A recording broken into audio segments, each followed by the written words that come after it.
ఈరోజు ప్రణయ్ కేసు విషయంలో నల్లగొండలో వచ్చినటువంటి తీర్పు ఏదైతే ఉందో ఆ తీర్పు ఒక నేరస్తులకు ఒక కనువిప్పు అనేది కలగాలి, కనువిప్పు కావాలి. ఎందుకంటే మా బాబు ప్రణయ్ హత్య జరిగినప్పుడు ఇదే చివరి హత్య జరగాలని చెప్పి జస్టిస్ ఫర్ ప్రణయ్ అని చెప్పి చాలా మేము పోరాటం చేశాము. కానీ ఆ హత్య తర్వాత కూడా చాలా హత్యలు జరగటం అనేది జరిగింది.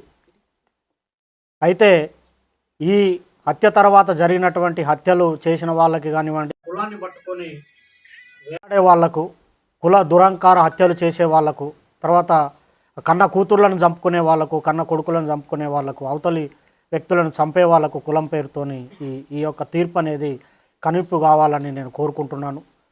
వాస్తవంగా ఈ ఇన్సిడెంట్ తర్వాత మీ అందరికీ తెలుసు, చాలా లాస్ అయిపోయాం మేము. ఇప్పుడు మాకు కొడుకు లేకుండా పోయాడు, అమృతకి భర్త లేకుండా, తర్వాత నా మనవనికి తండ్రి లేకుండా పోయాడు. తర్వాత మారుతిరావు ఆయన అమృత ఫాదర్ ఆయన కూడా సూసైడ్ చేసుకున్నాడు. తర్వాత ఈ ఇందులో ఉన్నటువంటి 7 మందికి ఆ సుభాష్ శర్మకి ఉరిశిక్ష, తర్వాత మిగతా 7గురికి 6 మందికి జీవిత ఖైదు విధించడం అనేది జరిగింది.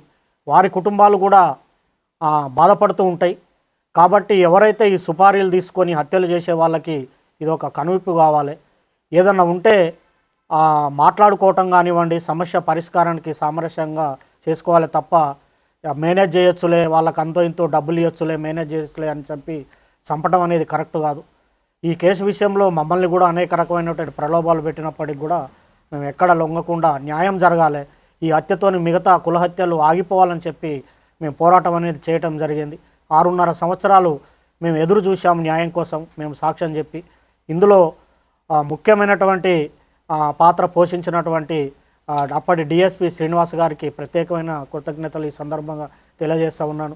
ఎందుకంటే సారు ఐఓగా చాలా గొప్పగా ఆ కేసును పకడ్బందీగా, చాలామంది మమ్మల్ని అన్నారు ఎందుకు కేసు లేట్ అవుతుంది, ఛార్జ్షీట్ లేట్ అవుతుంది, ఏదో జరుగుతుందని. కానీ సార్ మీద మేము నమ్మకం పెట్టుకొని ఉండటం వల్ల లేట్ అయినప్పటికి కూడా ఒక పకడ్బందీ 200 పేజీల ఛార్జ్షీటు, దాదాపు 100 మంది సాక్షులను పెట్టి ఛార్జ్షీట్ వేసి గట్టిగా కేసును పకడ్బందీగా చేశారు. తర్వాత దానికి సహకరించినటువంటి ఎస్పీ రంగనాథ్ గారికి కూడా ఈ సందర్భంగా ప్రత్యేకమైన కృతజ్ఞతలు తెలియజేస్తూ ఉన్నాను.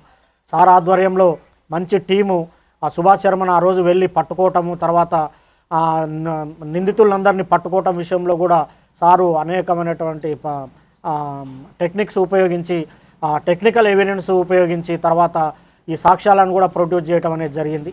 అందులో ఇంకొకటి ముఖ్యమైన విషయం ఏంటంటే ఈ కేసుకు వాదించినటువంటి అడ్వకేటు దర్శనం నరసింహ గారు చాలా గొప్ప వ్యక్తి ఆయన.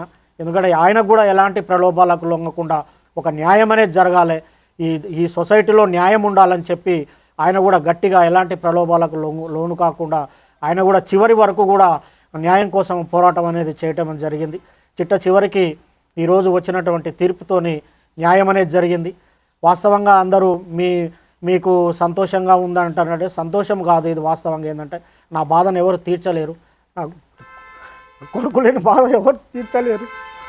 మేము ప్రతినిత్యం బాధపడుతూనే ఉన్నాం. ఎవరన్నా బయట బాబులు కనపడినప్పుడల్లా, మా బాని క్లాస్మేట్స్ కనిపించినప్పుడల్లా బాధ ఉంటుంది. కాబట్టి దయచేసి నేను చెప్పేది ఏంటంటే చంపుకోవటం అనేది కరెక్ట్ కాదు. ఇప్పుడు నా మనవాడు ఉన్నాడు, మనవాడిని కూడా మేము చూసుకోవాలి. మాకు ఎవరి మీద కోపాలు లేవు. మేము ఈ కేసు విషయంలో సాక్ష్యం చెప్పాము, మా బాధ్యత మేము నిర్వర్తించాం. కేవలం ఈ హత్యలు ఆగాలనే ఉద్దేశంతోనే చెప్పాము తప్ప వేరే మరొకటి కాదని ఈ సందర్భంగా నేను తెలియజేస్తున్నాను. న్యాయస్థానం కూడా కరెక్ట్ అయిన తీర్పిచ్చింది. ఈ సందర్భంగా చివరిగా నేను చెప్పేటి ఒకటే, న్యాయం అనేది ఉంటుంది. పోలీసులు కానివ్వండి, చట్టం కానివ్వండి, న్యాయమూర్తులు కానివ్వండి, న్యాయవాదులు కానివ్వండి ప్రలోభాలకు లొంగుకారు. ఈ దేశంలో, ఈ రాష్ట్రంలో, ఈ సమాజంలో న్యాయం అనేది ఉందని మరొకసారి రుజువందని తెలియజేసుకుంటూ సెలవు తీసుకుంటాం.